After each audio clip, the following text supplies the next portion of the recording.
Assalamualaikum warahmatullahi wabarakatuh.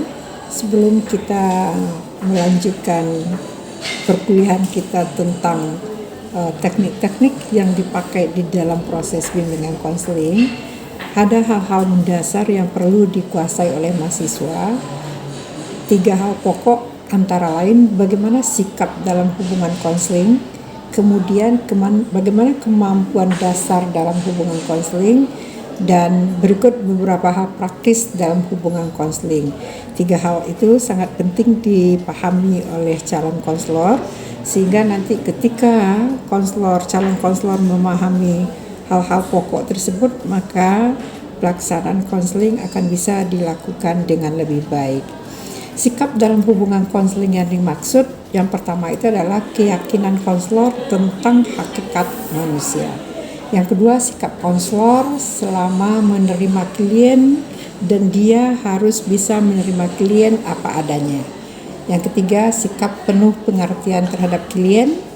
Kemudian sikap konselor terhadap norma-norma dan nilai-nilai. Itu antara lain sikap yang perlu dikuasai oleh konselor. Yang kedua, kemampuan dasar dalam hubungan konseling. Hal ini meliputi antara lain, pertama, kemampuan dalam membina keakraban dengan klien, kemudian bagaimana kemampuan dia berempati, kemampuan dia dalam memperhatikan, dan beberapa hal praktis dalam hubungan konseling meliputi antara lain perbedaan wawancara konseling dengan pembicaraan biasa. Nah, ini perlu diperhatikan oleh calon konselor, sehingga ketika dia melakukan wawancara konseling itu tidak sama dengan wawancara biasa. Yang kedua, pusat pembicaraan konseling dalam wawancara konseling.